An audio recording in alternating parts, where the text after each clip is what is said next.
Welcome back. My name's Jim Kent. You're listening to Barcelona City FM, and we are here with Mr. Marc Geary, who's joined us all the way from Hong Kong this morning. Now, Marc, I understand that both you and your firm, Major Domus, are quite involved in philanthropy. What kind of projects are you involved with? Yeah, I think most principals, family offices, and ultra net worth individuals, always think about giving something back or participating in some enterprise that helps others, right? Especially those who are less fortunate. I was extremely fortunate that I was introduced to International Care Ministries in Hong Kong, ICM, which has become a little bit famous over the last few years for its great work that it does and the size of following. They look after the ultra poor in the Philippines.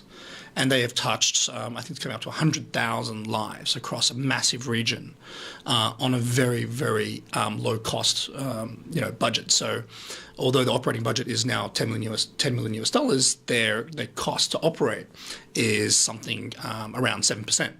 Now, that's world leading. So I back them as much as I could.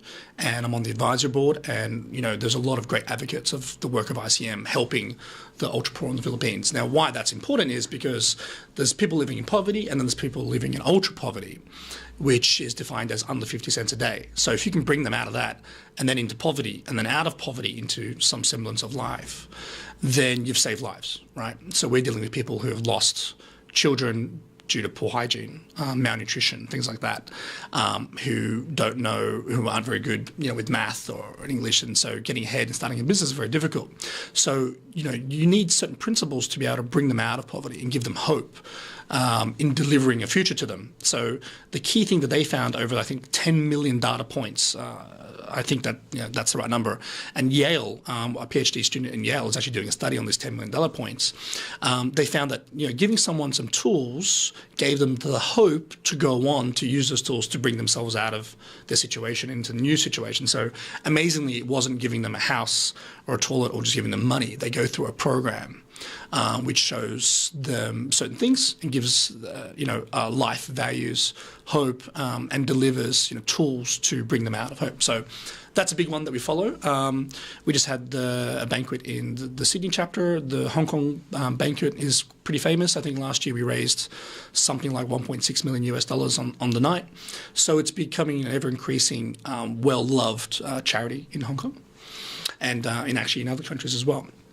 The second thing that I'm part of that we back is the Royal Commonwealth Society. So that is an NGO, a society that supports the Commonwealth and all its interests in the Commonwealth countries. So they give to basically China-based charities and helping people. The council is great in pushing that agenda forward.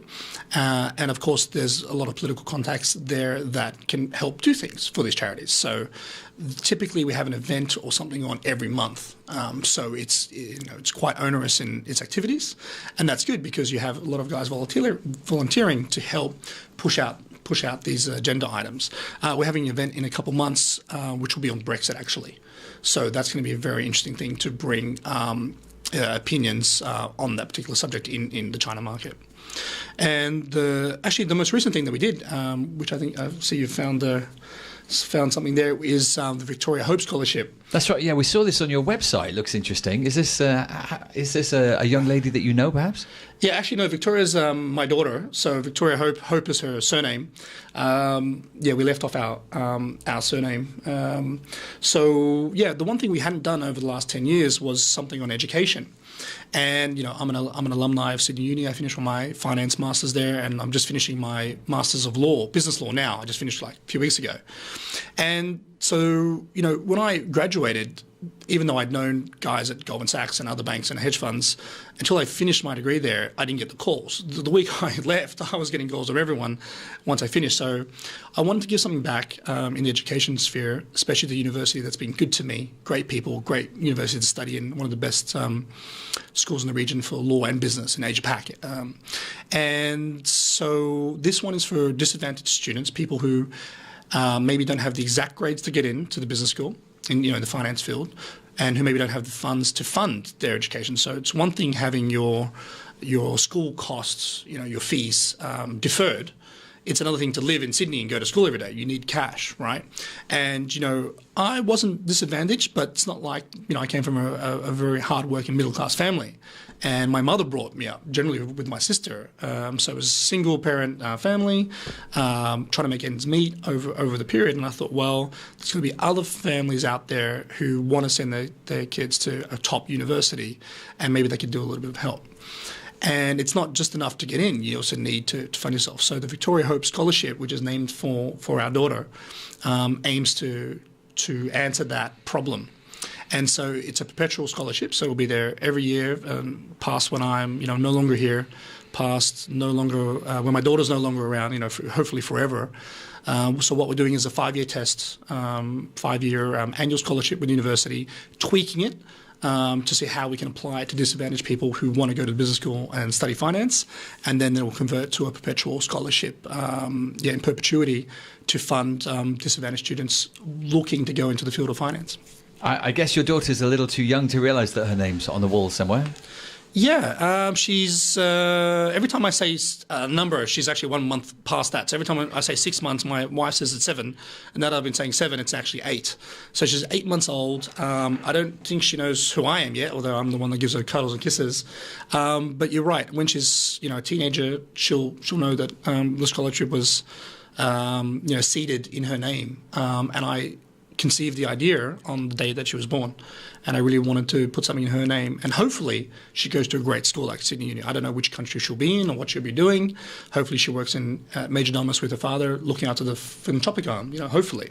She's probably going to end up being an aircraft mechanic or something surprising. Maybe. And I'm sure she'll have the smarts to do that. But I'm hoping that she'll come into the family business. And this is my way of signaling to her and her environment and all the great mentors that are around me that will be around her, and all the children of my principals that will be around her when she grows up, that this is the way forward. Education is important. You have the means as my daughter, but we should also help others, and that's the key thing. And that's why we made her middle name Hope.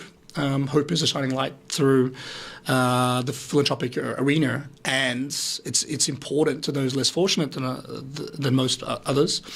And so, her middle name is Hope, and we decided to call the scholarship Victoria Hope.